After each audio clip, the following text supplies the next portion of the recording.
You are listening to Leaders and Legends, a podcast produced by Veteran Strategies and featuring conversations with fascinating and impactful men and women who have shaped our world, our communities, and our history. My name is Robert Vane, Principal of Veteran Strategies, and your host for our discussion. You are listening to Leaders and Legends, a podcast presented by Veteran Strategies, a local veteran public relations enterprise, and sponsored by Girl Scouts of Central Indiana, Garmond Construction, the Crown Plaza Hotel, Grand Hall, and Conference Center at Historic Union Station, the law firm of Bose, McKinney, and Evans, and the Bose Public Affairs Group, the McGinley's Golden Ace Inn, and McAllister Machinery, your friendly neighborhood Caterpillar dealer. You can find all your sales and rental equipment needs at McAllister.com. We're also pleased to be a podcast partner of the All Indiana Podcast Network. That is with Channel 8, Wish TV. You can find Leaders and Legends at allindianapodcastnetwork.com. Thank you for joining us on the Leaders and Legends podcast. Our guest today is Pete Ward. Pete Ward has probably been the most suggested guest of anyone we've yet been so lucky to have on the podcast. Pete is the Chief Operating Officer of your Indianapolis Colts. And if you want to talk about the personification of paying your dues, Pete Ward is it. Because how he started in the Colts organization is the story we're about to hear. Pete, thank you so very much for your time. It's a real pleasure, Robert. Have you always been a football fan? I have always been, and I can trace where I am today back to when I was 11 years old. We lived in California, and my favorite team was the Dallas Cowboys, and they had their training camp in Thousand Oaks, and my parents took me there to visit. And, of course, I wanted to be a player. This is in 1968, and but I also noticed the people who weren't playing or coaching, the ball boys and the guy that was taking the players over to do the camera interviews, and that just always fascinated me. And as I grew older, I started looking into colleges which offered some sort of a degree in sports administration, and there was only one back then. It was Ohio University. So when I ended up going to school, and it turned out I went to school out east, and I was able to create my own major, which was sports management, and then that kind of was the first time I really started in my career really. Yeah, go ahead. Do you remember the first football game you saw on TV? I do. It was first pro football game was November of 1967. It was in Kezar Stadium in San Francisco. And just by coincidence, it was the Niners hosting the Baltimore Colts. Who'd you root for? I rooted for the Niners. I hated the Colts. Kezar Stadium. It was Johnny Unitas. It was, Raymond Berry, I think that was might have been his last active game, Raymond Berry, Lenny Moore, and the Colts are a great team, and they won, of course. That stadium's famous for being featured in the movie Dirty Harry. Absolutely. That's my favorite scene in the movie. How did you make sports a vocation? And we're going to talk more about your childhood, talk more how you got there. But you mentioned it a few seconds ago about being a kind of creating your own sports major. Now, almost every school has sports management, that sort of thing. But at what point did you realize I want sports to be my vocation, how I feed my family? Honestly, Robert, you go back to when I was 11 years old, I wanted to do what I'm doing now. And it sounds a little bit weird, but I'm being honest with you. And, I had, along the way, I had a few other interests that I kind of, thought about, but this was always on my mind. And when I went to college and found out I could create a major that kind of was geared to sports management, sports business, I jumped at it. And that was what helped me get my internship with the Baltimore Colts back in 1981. And that's exactly what I was going to ask you. Did you feel like that particular major, that self-crafted major, gave you a leg up? Because no one else could probably say, hey, this is on my resume. It certainly helped. I don't know if the curriculum really helped me all that much in what I do today, but it certainly showed that I was dedicated. And back then, when I went to the Colts, I went to the Colts second. I went to the Redskins first because they were 2 miles from my parents' home in Northern Virginia, and asked them if I could volunteer that summer. As I was on Christmas break, and they said no. Baltimore was the next closest place, and they said yes. So it was called, I was a volunteership, really. It wasn't really an internship, and it didn't pay anything. I don't know that they paid much attention to labor laws as much as they do today, but that was really how I got my foot in the door. You say you grew up a Cowboys fan. Did I hear you correctly? I was a Cowboys fan. Yeah, back before it was in vogue to be a Cowboys fan. This is back in the 60s. But they were pretty good in the late 60s. They were good. They kept losing on the 1 yard line to get to the Packers, and then they lost to the Colts in the final 5 seconds in Super Bowl V. And so you're a lifelong Cowboys fan, and you walk into the Redskins facility. Did you feel a little pang? I hated every second of it. I did. And to show you how naive I was, I started my internship with the Colts with a Dallas Cowboys bumper sticker on my car. Is it hard to let go of those loyalties? Not anymore. It was at first, but once I became a full-time employee for the Colts, it was easy. It's your life, and people not in the business, including family members, will always kind of think of it as a game, but it's your life and your livelihood, and you take it very seriously, and you have to be all in. You got to be a homer all the way. That's what I tell interns when they come. I said, don't be stupid like I was. You may have a favorite team somewhere else, but for this summer, you're an Indianapolis Colts fan through and through. Do you go out to their cars to see if they have any alien bumper stickers? I don't do that anymore, no. You seen? Is that what Steve Campbell does? It's one of his many chores. If he does, he hasn't told me that, but I would hope not. Our good friend Steve Campbell, who's VP of Communications, helped make this interview possible. Used to work for Mayor Peterson. He's one of the really, really good guys in the PR world, and quite frankly, in his past life, and that's politics. So, Steve, if you're listening, thank you very, very much. You mentioned he's a great asset to us. He's a wonderful man, for sure. You mentioned growing up a Cowboys fan, and you started with the Colts in the early 80s when they were still in Baltimore. Did you get to meet any of your Cowboy heroes? I have a picture in my office here today. I wish I could turn the camera, but it's of me with Don Meredith. Don Meredith was my hero. So and still is, really. What do you think of the movie North Dallas 40? As a bunch of crap. It really was. No, it was a horrible movie to begin with, but Tom Landry, and Don Meredith, Bob Hayes, those are still immortals in my mind. Jethro Pugh, Bob Lilly, Mel Renfro, Dwayne Thomas. Yeah, Dwayne Thomas, that's right. Bullet Bob Hayes. Yeah. So how did the University of Virginia, which if memory serves is your alma mater, is that correct? That's correct.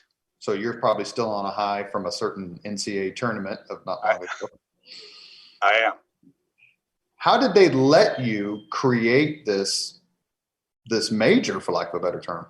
I would credit my advisor. He was a sports psychologist, a fairly prominent one, and he was my advisor at UVA, and I talked to him quite a bit, and he allowed me to create something. So I was really, that was a break in my mind, and I was fortunate to have somebody that really cared about his students and their futures. There were several other, you mentioned the Redskins, but there are several other sports teams, not just football, but other pro sports within, let's say, 100 miles of where you ended up in Baltimore. Did you ever think about going up to Philadelphia or maybe trying the Baltimore Bullets or anyone like that? Or was football something you were focused on? No, absolutely. Philadelphia was next on my list, honestly. And when my internship ended, I was preparing letters to all kind of sports teams of all the different leagues, including minor leagues, and you know, I continued to go up to Baltimore and help out, you know, free of charge, just hang around the office when I had spare time, a weekend or during spring break. You know, I was in my final semester at UVA, and I graduated, and I didn't have a job, so I went up and was just hanging out and helping out. And you know, somebody quit, the lowest rung on the ladder, resigned. And Ernie Accorsi, he was the general manager at the time, actually came into the PR office where I was standing, and he asked the PR director, "How do I get a hold of Pete Ward?" And I was standing right behind him. I said, "I'm right here." And he asked me if I wanted a job, and I said, "Absolutely." Is that the last time you went unrecognized at the Colts headquarters? Oh no, that was I was unrecognized for quite a while yet. So, What year did you graduate from college? I'm sorry. What year did you graduate from college? 82. So you were at the University of Virginia, to switch sports for just a second, as a certain 7'4" center named Ralph Sampson. What was it like to be at Virginia when they very quickly became a basketball powerhouse? It was tremendously exciting. I remember watching on TV when he declared, and you know, the place went nuts. And Virginia did not have a proud athletic history, you know. So this was really the first time having Ralph come to it. Was already a pretty good team. We had Jeff Lamp and Lee Raker and a few others, and Ralph put us on the map. So for the student body at UVA, it was really exciting time. And they made it to the Final Four, I think 1981, right? They were there. They lost to North Carolina in 1981 when IU beat LSU and then ended up to beat North Carolina. Is that right? That is absolutely correct, yes. Did you ever, I'm assuming you saw him around campus. What was it like to see a 7'4" student strutting around the UVA campus? Yeah, well, the most clear memory I have is walking between classes, and there's a street that goes through the center of campus with thousands of students walking from one class to another at a certain time of day. And Ralph, you know, 3 blocks ahead, you could always spot Ralph. So it was pretty comical. It's kind of when we did a podcast with Donnie Walsh. I asked him about being in New York City the same time as Lou Alcindor, eventually Kareem Abdul-Jabbar, and he was like, he was so immense. He was just so much bigger than everyone else. You could see him he couldn't hide if he wanted to. I'm assuming Sampson was the same way. No question about it, yeah. Then in 1984, Virginia makes it to the Final Four again after beating IU in the Elite Eight after IU beats North Carolina. Have you followed Virginia sports and Virginia basketball? And they recently won the national championship. And do you get back there much for games? Just guessing it's an amazing atmosphere. It's a great atmosphere, you know, like a lot of colleges. And I don't get back there very often, unfortunately. Wonderful memories, and I follow them. It was really, an awesome time when they, 2 years ago when they won the Final Four. But unfortunately, I don't have the time to get back there very often. And I have, a family now and other places to go when I have that free time. So, but I'm there in spirit. You graduated from UVA in 1982 and went to work immediately, if memory serves, for the Baltimore Colts. You were a Cowboys fan growing up. The Colts had beaten the Cowboys in Super Bowl V. You walked to the Redskins first, their arch enemy, and ended up in Baltimore. It's been so long ago, you forget that in 1982, Baltimore was only 12 years away from having won a Super Bowl. with I think Bubba Smith and Unitas and Mike Curtis and that group of folks. Yet you kind of, based on everything I've ever heard and read, you walked into a situation in Baltimore where the city and the team and the team's owner were not getting along. Can you talk to the Leaders and Legends podcast audience a little bit about your memories and your perception of why there was so much conflict? Sure. So it was certainly an antagonistic relationship between, our owner Bob Ursay and the city of Baltimore. He had made overtones about moving, at one point in the mid '70s, and but he was playing in a stadium that was falling apart. The press box would leak when it rained, and the sight lines were horrible, and the Colts were housed in the same locker room as Alan Amici. It was like a dungeon, and shower heads wouldn't work and so forth. And so it wasn't the best relationship. And honestly, the team had trouble drawing fans, and the sellout streak actually ended the year before Bob Ursay bought the team in '71, and he bought the team in '72. And then the Colts were pretty good. They were contenders in the mid '70s, '75, '76, and '77 with Burt Jones and Roger Carr. And, they had great teams. And the sack back. Lost that double overtime game to the Raiders. Yeah. But if you look at the at the box scores of the games, sellouts were still not the norm, and that continued into the early '80s. So in January of '84, it was made public that Bob Ursay was talking with the governor of Arizona about a potential move there, and the information was leaked, and that kind of blew the lid off things. And then 2 months later, we moved. Were you prepared to go wherever the Colts went? I was prepared. I was single and young at the time, but honestly, I didn't really think we would move. I thought it was more of a negotiating ploy with Baltimore. And by the time we moved, it was late March. It was March 28th, the night of the move, and we had the draft was 1 month away, less than 1 month away. We had mini camps coming up right after the draft. We had training camp a few months away, and so to make a move that late in the year was just unimaginable. And so it was quite a shock when Jim Irsay called me into his office late in the day and said, we're moving in a few hours. So go home, get your personal life in order, which I had none, so that was easy. And then come back and help bring some semblance of order to this move. Because at 10 o'clock, Mayflower at 10 or 14 moving vans are going to come in from all over the country, and you need to kind of help bring some order to this thing.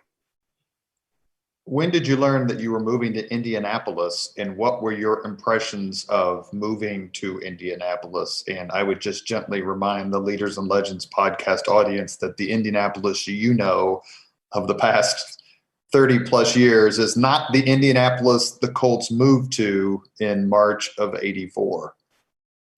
Sure.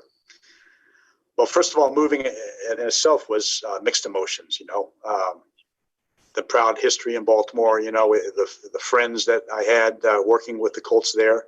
Not everybody was invited to make that move. So it was really an emotional time. As a young person, it was also very exciting. And because I had no strings, holding me back to the East Coast, and going someplace for a fresh start in a less hostile environment was really exciting to me. I'll be honest with you, at the time, Arizona was much more appealing to me. The thought of going to Phoenix was really appealing to me. But Indianapolis had this brand new stadium, the Hoosier Dome, and a very enthusiastic, fan base waiting for us. And so it was, it was an exciting time, but one of very mixed emotions. Well, the Hoosier Dome must have seemed like the Taj Mahal compared to Municipal Stadium in Baltimore. What were your feelings? We heard a great story. We did a podcast with a man who I think is the most underrated leader and actuator of things happening, and that's former Senior Deputy Mayor David Frick. Sure. Imprint is all over this city in more ways than I could ever count. He's a marvelous man. He was a terrific podcast guest. He said one of the things that impressed Irsay was, and he said this wasn't planned, was the fact that in the old Hoosier Dome, the RCA Dome eventually, the seats on the lower level were Colts blue. And terrific coincidence, yes. It was a state-of-the-art stadium back then. To have a dome stadium to begin with was rare, and to have suites, which we didn't have suites in Baltimore. To have suites and this brand new colorful AstroTurf, and to have a jumbo screen, albeit it was only in one end of the stadium, and compared to today's jumbotrons, it was archaic and pretty really primitive. But that was all state of the art back then, and so that added to the appeal for me. It was just a time that was very, was full of adrenaline and exhausting to remember, because we were basically starting from scratch. Aside from having our players and coaches signed, we were starting a franchise from scratch. When we moved in to this abandoned elementary school on the northeast side, we didn't know what our address was. We didn't have stationery. We didn't have a copier. We didn't have phones. We didn't have anybody to answer phones. And all this with the draft right around the corner. So it was, I don't know how to explain it. I wouldn't want to go through it a second time. but it was exciting at the same time. You mentioned the draft in '84 and having to prepare for it, but the Colts were kind of really the lead story in professional football, other than the Super Bowl winner 2 years in a row. At the time that you were walking into the Redskins, they had just come off a Super Bowl win. But in 1983, the Colts had the number one pick in the draft. John Elway basically forced a trade with another team, turned out to be Denver. So both in 83 and then your move in 84, the Colts were at the top of the NFL and, let's say, media consciousness. How do you think the Colts handled that as an organization? And what was it like for you as basically a young kid right out of college to see this almost baptism by fire year after year? Well, honestly, it was a valuable. It was very valuable in terms of an education, right? And Ernie Accorsi, the man who hired me, always said, if you're going to be with a team, be on a very good one or a very bad one. If you're with the bad one, you'll learn a lot faster. And we made some really momentous faux pas back during that time. The Elway trade was one. When we came to Indianapolis, the mindset of Mr. Irsay and honestly of the entire league was we're the NFL and people will come and fans will come. But man, if we had just put a little bit of investment into community relations and marketing,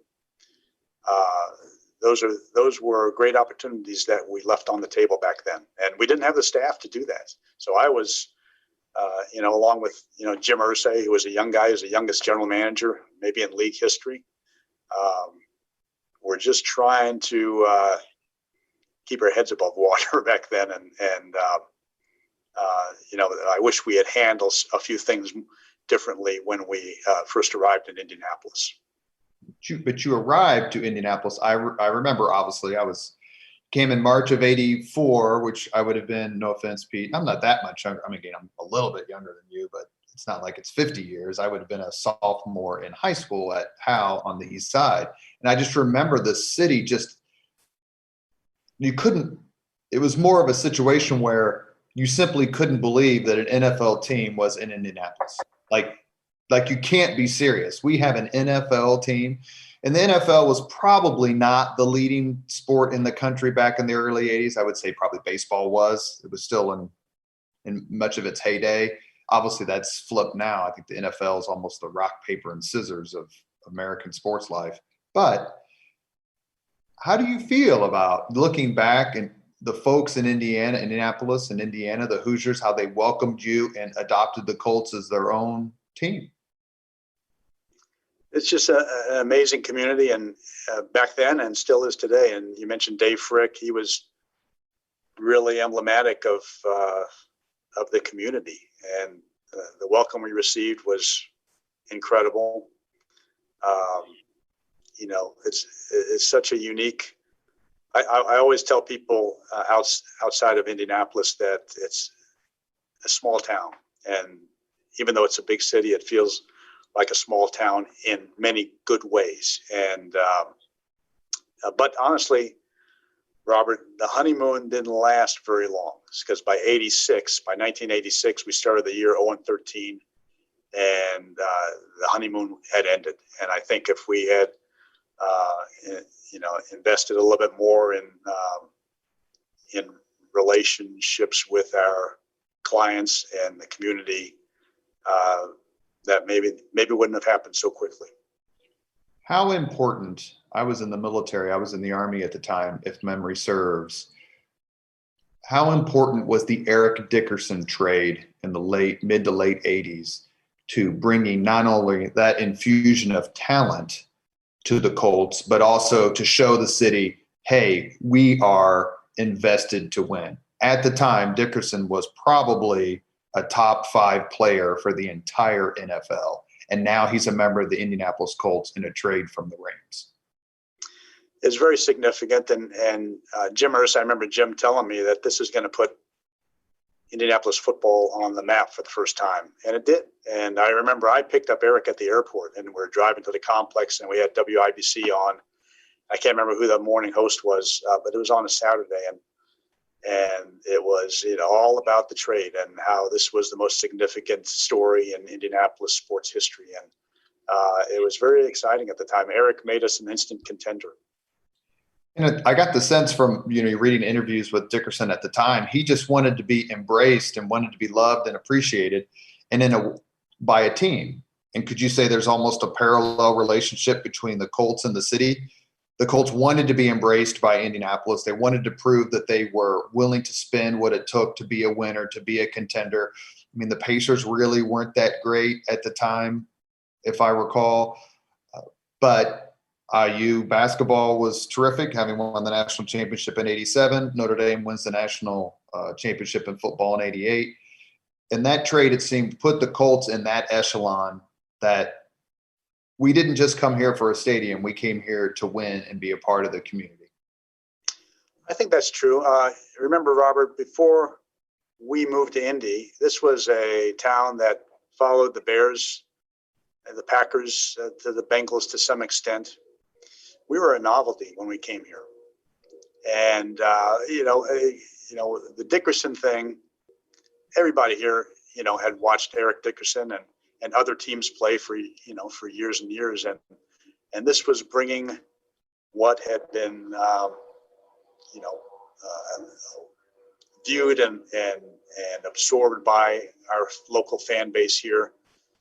It brought it home to Indianapolis. And 1 year later, we're playing on Monday Night Football for the first time in Indy. And that was, again, one of the most significant sporting events, ever to hit our city. It was everything that we've watched for years, the big time coming home to Indy. And so it was a fun time, and to have a team that went to the playoffs and was competitive and won was a big step forward for growing our fan base in Indy. Was that the Halloween game? That was a Halloween game in 1988 where they passed out the masks of Dan Deerdorf and all the Monday Night Football. Yeah. That is so Indianapolis. Only Indianapolis would think of something so absolutely darling like that. Yeah, and there was basically a civic community committee that came together to plan the events of that night, and just like we did for the Super Bowl hosting job or a Final Four or what have you. So it was a big event, and it was the entire community was involved. You are listening to Leaders and Legends, a podcast presented by Veteran Strategies, a local veteran public relations enterprise, and sponsored by Girl Scouts of Central Indiana, Garmond Construction, the Crown Plaza Hotel, Grand Hall and Conference Center at Historic Union Station, the law firm of Bose, McKinney, and Evans, and the Bose Public Affairs Group, the McGinley's Golden Ace Inn, and McAllister Machinery, your friendly neighborhood Caterpillar dealer. Our guest today is Pete Ward, Chief Operating Officer of the Indianapolis Colts. You heard me mention McAllister Machinery. P.E. McAllister was president of the Capital Improvement Board when the Colts moved here in 1984. I know he's a very fond memory for you. And sitting next to PE, listening to him scream about the Colts special teams year after year after year in his 80s and 90s while he's having a beer was certainly a treat. Take a few minutes, please, and maybe mention 3 or 4 folks, and don't feel bad if you can't remember them all, obviously, but maybe 3 or 4 people who you met and got to know in the early years of the Colts being here. Obviously, Hudnut would be one. We mentioned David Frick. I'm sure there are others. How some of the Hoosier leaders and legends you met made your move that much more beneficial? Oh, sure. Bill Hudnut, not a divisive bone in his body. He brought people together and built them up and built the community up. Really special guy, just like Dave Frick and P.E. McAllister, proud of their community and wanting to do the best, for the people here. Larry Conrad was Jim Morris, who is, still on the scene, thankfully, and a big part of everything that goes on in Indianapolis today.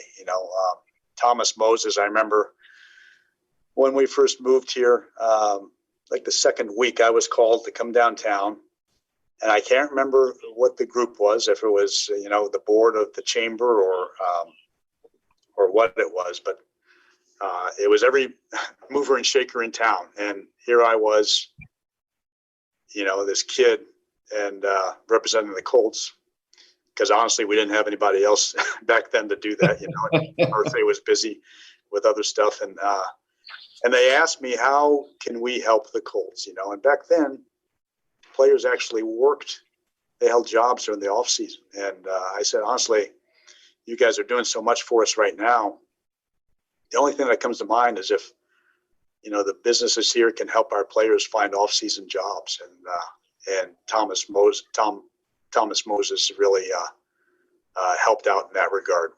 It's a different scene now, but those are a few of the people that come to mind. I remember meeting Mark Miles, the first week that I was here, just by, because I was with Jim Irsay at the time, and Mark was a youngster just like me. And that was before the Pan Am Games came to Indy. Who else, pillars of the community like Frank Hancock. Frank Hancock was with Cornelius Printing, and he walked into my office 3 days after the move, and he said, do you guys need a printer? And I said, yes. And I said, we need somebody to print our programs and everything else. And he said, well, I'd like to make a proposal to you. And he made a proposal, and I said, we're with you, as long as you don't screw it up. Game day, we want to have our game programs there. That's probably the most important thing on my mind right now. And he of course came through for us, and still does today, and for the community in many ways. You mentioned Mark Miles. He's been a guest on the podcast twice. We interviewed him, and then a podcast I think I sent to you. We had him on with Mayor Greg Ballard and Mel Raines to talk about the effort to land and host the Super Bowl. When you look at some of the people you met early on here and how they've risen to influential leadership roles, obviously Jim Morris's contribution to the city is basically immeasurable. But you look at what Mark's doing out at the Speedway, and you look at him as head of the Super Bowl committee, and does it give you an added sense of satisfaction that you see your friends and the people who are such tremendous leaders and have done so well succeed and prosper? There's no question about it. And the common thread to all of them is that they're selfless and put the community first, you know, and Mark is, I don't know how Mark does what he does and has done. You know, I don't know how he has enough time in the day, because I know he has a family and he spends time with them, and he's, you know, it's just an honor to know and to have worked with people like Mark and Allison Millangton. You know, we have so many great people in this community. I'm still waiting to have an affirmative answer. I've asked this on several podcasts and actually at lunches. I want to meet the person who's told Allison Millangton no. You know, there was a time when I wanted to hire her to be our head of sales, you know, with exactly that in mind, you know. I don't think telling Allison no is possible, both because of how amazing she is and just the quality of her work and the content of her being. It's just so typical Indianapolis. I think she and Mark and obviously Morris and a lot of Bill Mays, other people we could mention, who just seem to be the fabric of the city. It's quite frankly one of the reasons I started the podcast, is to talk to people like that, find out why they have contributed and how they've contributed so much to not only the city, but the state and the community at a neighborhood level. Allison Millangton, who was president of the Super Bowl or head of the Super Bowl effort, she seems to personify that as well as anyone. I would totally agree. I had the pleasure of watching her in action on the Super Bowl committee, which I was a part of, and she was just amazing. And you know, that Super Bowl, the hosting job that our city did, was beyond compare. And I still get comments from, you know, national media, people in the league, that that was a memorable Super Bowl because of the job our community did. And of course, it wouldn't have happened without leaders like, you know, Mark and Allison and many, many others. Let's pursue that for a little bit. And then I want to talk about some more about players and games and memories. But the Super Bowl, we put in a bid under Mayor Peterson and we lost, I think, to Dallas. And then Greg Ballard wins in 2007. He decides to, again, pursue it, this time with Mark Miles in charge. How did the Colts participate in that, and what are some of your recollections of that process? Well, number one, Jim Irsay participated financially. It's not cheap. You need a lot of private money to even put a bid in on a Super Bowl, and to host it is even magnified many, many times over.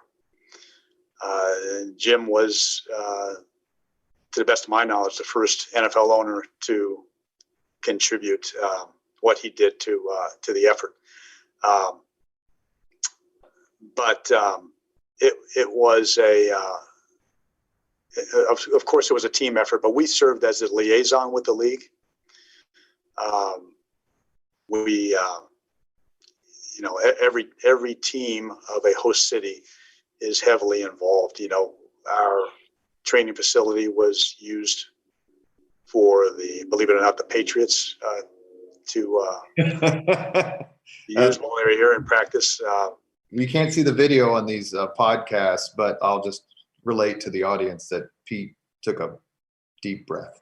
Yeah, but working with the league on ticket allocations and distribution and usage of the suites, and you know, and then having me as part of the committee, you know, which, you know, was, you're involved with almost, you know, almost everything. So we were heavily involved, but by all means, Mark and Allison were doing the heavy lifting.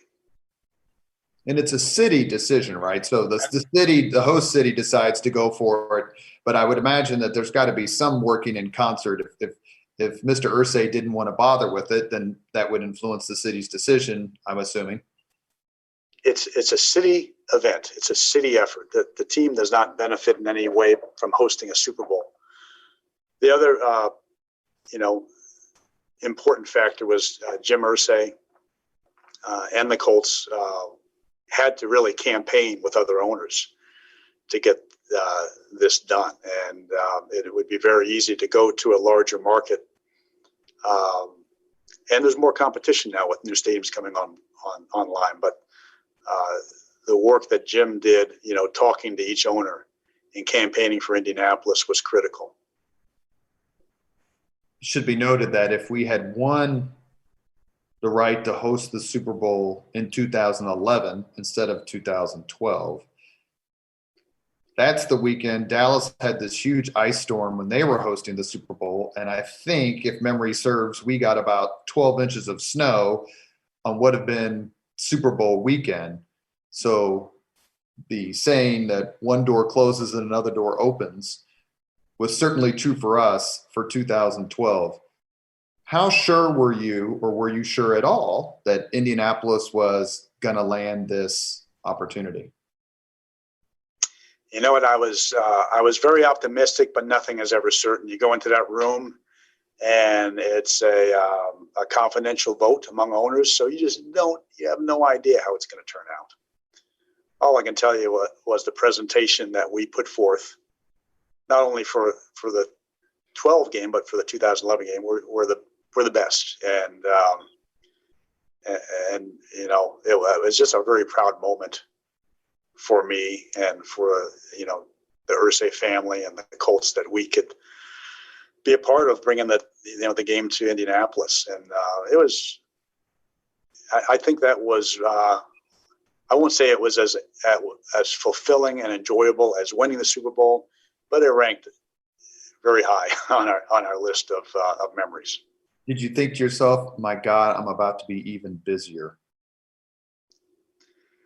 It was all exciting and fun. There was no complaints there. Who got to tell you? Well, I was actually in the room, at the owners' meeting, and so I knew before anybody else did on the committee. You got to tell people. I as I recall, I believe I called Mark or Allison and told, as I recall. It was a very hectic moment, and somebody from the league may have informed them before I did, but I think I told them first. But I can't verify that for sure. And I would imagine Mr. Irsay was just beyond elated. He was ecstatic, yeah, no question. And so we roll around to the time, and we should note that the next day, when the news is announced in the Indianapolis Star, our good friend Bill Benner is on the front page above the fold, looking handsome in color. And that's so fitting, given how much Bill Benner, former podcast guest, has contributed to this city. There's a new mayor, a new way of doing things. We roll towards the Super Bowl. The committee completely redefined, the Indianapolis Super Bowl committee and the city absolutely changed how Super Bowls are hosted and presented. You mentioned a few minutes ago that you still get compliments.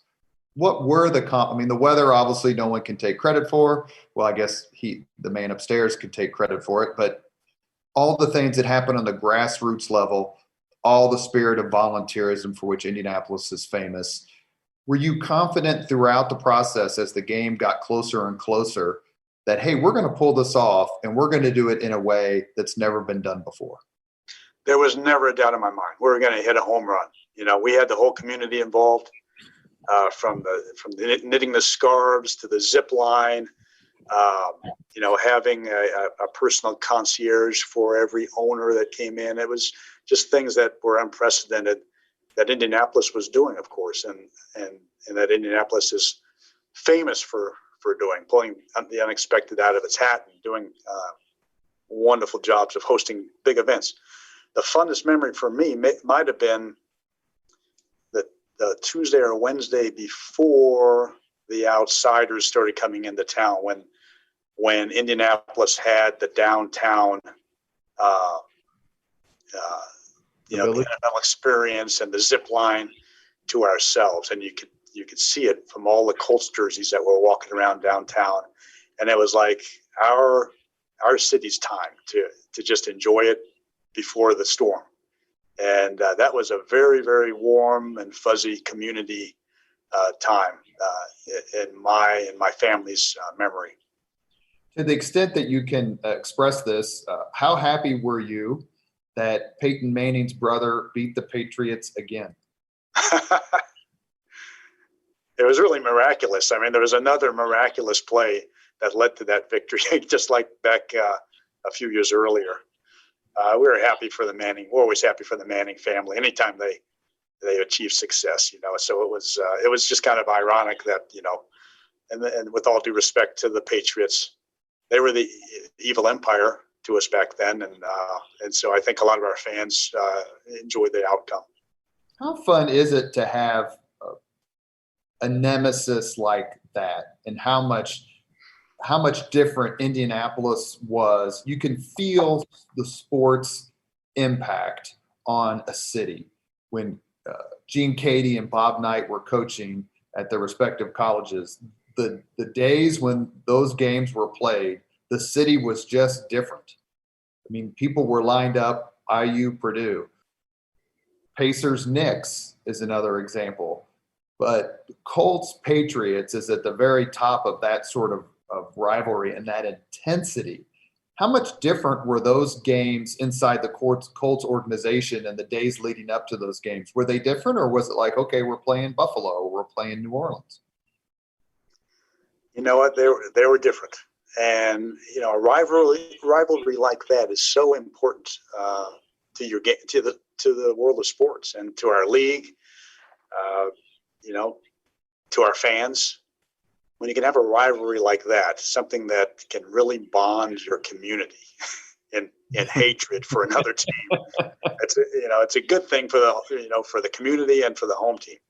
When we won the 2006 AFC Championship game, it was Hollywood and drama at its finest.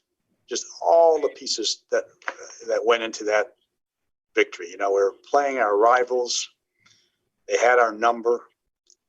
We're down 21-3 at one point. We're on national TV. It's at night, and our crowd is the most jacked up and loud in the history of our franchise. And for us to come back and win in that fashion was just, I can't think of another event that has impacted our community instantly like that, with strangers hugging each other, and Democrats and Republicans hugging each other, and people, literally dancing in the streets and neighborhoods around the city. And now, if we hadn't won the Super Bowl, that game wouldn't have been as impactful. The fact that it was really a package deal, in terms of the momentous games for me in my career. It was a package deal. I would say that victory over the Patriots ranks number one. But if we didn't win the Super Bowl, it wouldn't have been as impactful for me. A few years later, which I think was Lucas Oil Stadium's inaugural season, Belichick goes for it on 4th and 2. I was standing next to Mayor Greg Ballard when he did it. I don't know I've ever been inside a non-concert, because I've seen Ted Nugent and I've seen Van Halen, and that's pretty loud. But I don't know that I've ever been inside anything as loud as Lucas Oil Stadium was when the Colts stopped the Patriots on 4th and 2.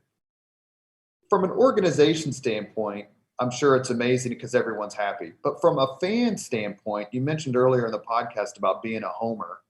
How great does that make you feel that the team you work for and have worked for decades has that sort of impact on the field with terrific players, great citizens who do the right thing, and then they go and leave it all on the field, and in this case, come out victorious. Well, that's why anybody is a football fan, and as a fan, I was elated, as somebody whose livelihood depends on this franchise. It was, I can't describe it in words, but going back, it was actually 2009, that game. And yeah, that's right. And it was just as dramatic and just as Hollywood perfect as the AFC Championship game, because you had the evil Bill Belichick going for it 4th and 2, and it was an amazing comeback to begin with, because we were out of it with 5 minutes left, and for Peyton to bring us back again, and for that dramatic play to happen, and then it went down to the final seconds with an incredible catch by Reggie Wayne. And again, it was on Sunday Night Football. The whole world is watching. The crowd is just as loud. I would probably say, Robert, though, that the Patriots' final drive in the championship game was louder, but I won't be picky. Well, I wasn't at that game, and my son, who's now a sophomore at Purdue, is still upset with me that I didn't take him to the Colts-Patriots game on that Sunday night because he had school the next day. So, Andrew, if you're listening, the COO of the Colts is a parent. He hopefully can understand my decision. I'm going to throw some names out here real quick. We have just a few minutes left before we get to the 5 questions. And if you just want to kind of throw off some quick thoughts about some folks, and I'm just going to try to do it rapid fire because we've had a lot of really cool people come through this city wearing the horseshoe. Marshall Faulk. Marshall Faulk, incredible talent. I wish he could have been here for his prime, but it didn't work out that way. But he's in the Ring of Honor, and we'll always consider him a Colt. I wish he was with us longer than he was. My fellow East Sider, graduate of Warren Central, graduated the same year, actually. I went to Howe, he went to Warren. Jeff George. Jeff George, another amazing talent. Again, it didn't work out, as either, the Colts or he had planned. I know he did well with other teams moving on, with a rocket arm and just, an incredible athlete. Bob Sanders. Bob Sanders, man. He probably would have been in the Hall of Fame had the injuries not cut his career short. We're debating whether or not he should go in the Hall of Fame. I'm sorry, the Colts Ring of Honor. He didn't play all that many games for us, but when he was in the game and he was healthy, he was a dominating player and a great guy. I'm going to preface this with, I'm not sure that anyone has made such an impact on his city that he didn't grow up in as Peyton Manning did. Of course, Reggie Miller, obviously, too, but as Peyton Manning did for the Colts. What was it like to know that this young fellow was going to come play for your Colts? And what can you tell us about Peyton Manning that perhaps we don't know yet? Well, to begin with, when you have a number 1 pick and it's a quarterback, nothing is ever guaranteed, as history will tell you. Nothing was ever guaranteed. And we had people saying you should have, taken the other guy, Right. And I remember the preseason game that very first year. We lost, and there were some fans the next day that were calling and saying, I knew you shouldn't have picked Manning. You never won a championship in college. You can't win with them. Blah blah blah blah. And that's typical in our business. But imagine how fortunate. Ryan Leaf, Pete. It's just, no offense to Mr. Leaf, but oh my God, could you just have imagined how different everything would have been? Well, Bobby Beathard was considered the greatest talent evaluator in the NFL history at the time, and he still was. But just to show you that no guarantees, he traded up to get Ryan Leaf, and a lot of people said Ryan Leaf is the guy you should take because he's got that edge to him. he's a bad boy, and all you got to do is win. And man, we're just fortunate that Bill Polian and Jim Irsay saw what Peyton was and what he could be, and it was a time that I hope, but I'm not sure that it can ever happen again anywhere, because you didn't want to miss a single offensive play, because you never knew what was going to happen. And it was just really beautiful to watch that man play football and watch his strategy and see how intelligent he was, catching the other team off guard and fooling them constantly. It was just a joy. He's a fascinating guy, very likable. I still get texts from him out of the blue and calls and pictures of his kids or whatever. And he's such a great example of someone who was laser focused on his craft. He was, he set so many great examples for all our players and staff. When he walked into we walked into Lucas Oil Stadium in the Broncos uniform, and you're out on the field, surreal, sad. Great to see him again. We had this wonderful tribute for him that we played over on the big screen pregame, and I know he liked that and enjoyed that.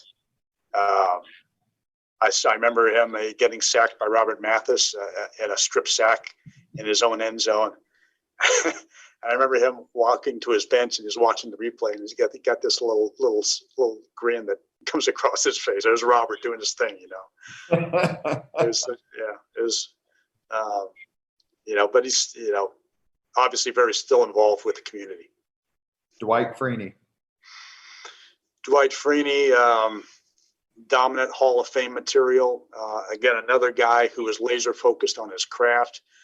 When Dwight would come out of the game or go back into the game, he would walk slower, than my grandma, conserving energy, everything, he had everything down to a fine line, and did everything possible, his diet, his conditioning, to make himself the best player he could be. And he was, again, a joy to watch him unleash on quarterbacks. Last one. And it's interesting too, because a lot of people forget this connection because he's so prominent with other teams. But Jim Harbaugh had a terrific run here in Indianapolis, a Hail Mary away from making it to the Super Bowl. What are your impressions of Harbaugh's time here? And do you still stay in touch with him a little bit? I haven't talked to Jim in a while. I saw him when he was coaching the Niners. I'd see him at league meetings. I haven't talked to him since he's been at Michigan. But again, another guy who you just admire for their work ethic and his competitiveness. That's the thing that struck me about Jim. A great leader, and he was just so scrappy. Never gave up. I remember that final drive at Pittsburgh in the championship game in January of '96, and there's blood dripping from his hand, and he's driving us down the field. And that was emblematic of Jim Harbaugh. We played a Monday night game in 1996 against the Miami Dolphins, and we were undefeated at the time, and there was a fumble and there was a massive pileup, and it took the officials literally 4 or 5 minutes to unpile everybody. And here was Jim Harbaugh coming up out of the pile, holding the ball high. That was Jim Harbaugh in a nutshell.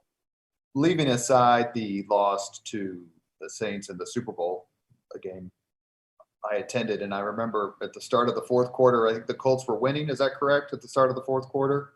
Or it was very close. Very close. We may have been tied. Mayor Ballard texted me and said, if the Colts win, we're flying back on their team plane, so get down here as soon as possible. And I have to confess, I've never rooted for any team to win anything as hard as my entire life as I rooted for the Colts to win that game so that I could fly back on the team plane with the Indianapolis Colts. Obviously a terrible loss to go through. But I wanted to ask you, other than that, could you think of one or two games that the Colts lost that just took you the longest to get over? Because I would imagine sometimes in your business, you have to take a never too high, never too low approach. Like you just can't get so despondent that you can't focus on the next thing. But are there one or two losses that kind of lingered for a little bit longer? AFC Championship game at Pittsburgh, January of '96. The last 3 minutes we had, or maybe 4, we were leading. We had 3 opportunities to put the game away. And I don't know if you want me to go into detail, but that one, and then of course the drop Hail Mary at the end could have won it also.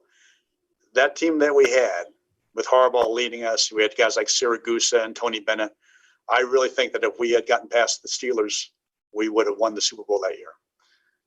The second one is also against Pittsburgh. That's the one I was thinking of. Huh? That's the one I was thinking of. Go ahead. Playoffs in the RCA Dome, January of '96, of '06, after the '05 season. We had such a great team. We're undefeated for the first 13 games and for first 14 games, sorry. And we had, we just, it's one of those games that you just can't explain. And that one, I wish we had back, because I think the result would have been different 9 times out of 10. And we would have won the Super Bowl that year too. So those two are really, those are 2 that you never get over. When is Bettis that's the Bettis fumble game at the goal line? That is, yes. Yep. Give me 2 or 3 words very quickly about Coach Dungy. Greatest communicator I ever known. Rarely raised his voice, but every word commanded respect. We end all podcasts with the same 5 questions to our guests, and we have Mr. Pete Ward on from the Indianapolis Colts. He is the COO. Pete, are you ready? I'm ready. What was maybe we already know, but what was your first job? I was cutting grass and watering plants for a neighbor at 9 years old. What was your first concert? Eric Burden and the Animals, Monterey Fairgrounds in Monterey, California, and I was in the 4th grade. You must have had some kick-ass parents. And the opening act was an unknown named Frank Zappa. Oh, you're kidding me. Did he have the mothers with him, or was he just Frank? It was the Mothers of Invention was the opening act. If you could suggest any book for someone to read, which book would you recommend? Oh, boy. I would say the Death and Life of Dith Pran, and it's about a photographer for the New York Times during the Cambodian Revolution when the Khmer Rouge came into town. It's an amazing story of survival. Number 4, if you could witness any event in history, be there in person as it happens, which event would you choose?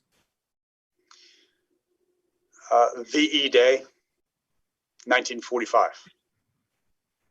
Victory in Europe. Last one. If you could have dinner with anyone living today, 2 hours off the record, whom would you choose? Wow, there's so many to choose from. Living, did you say living or dead? Living today. Living today. Oh gosh. I'm trying to think of a sports figure. But they're all dead, But I'm gonna go out on a limb right now and say Monty Moore, the play-by-play announcer for the Oakland A's back in their heyday of the late '60s and early '70s. That sounds pretty shallow, but that's the first one that comes to mind. And I know you're on limited time. I would have loved to have chatted with Joe Nuxall as a Reds fan growing up in the early to mid '70s. No, exactly right. You've been listening to Leaders and Legends, a podcast presented by Veteran Strategies, a local veteran public relations enterprise, and sponsored by Girl Scouts of Central Indiana, Garmond Construction, the Crown Plaza Hotel, Grand Hall, and Conference Center at historic Union Station, the law firm of Bose, McKinney, and Evans, and the Bose Public Affairs Group, the McGinley's Golden Ace Inn, and McAllister Machinery, your friendly neighborhood Caterpillar dealer. Our guest on the Leaders and Legends podcast has been Pete Ward. He has been terrific with his time in the middle of the NFL season. If you want to know why leadership matters, then get to know Pete Ward. Very few people are talked about with the esteem that he gets talked about when his name is mentioned, and it's because for all he's done for the city, the league, the team, and the community. Thank you, Pete, very much. Thank you very much, Robert. Appreciate it. Thank you very much for listening to Leaders and Legends, brought to you by Veteran Strategies Incorporated. If you want to contact us about this program or our menu of public relations services, please send us an email at robert@veteranstrategies.com. That's robert@veteranstrategies.com.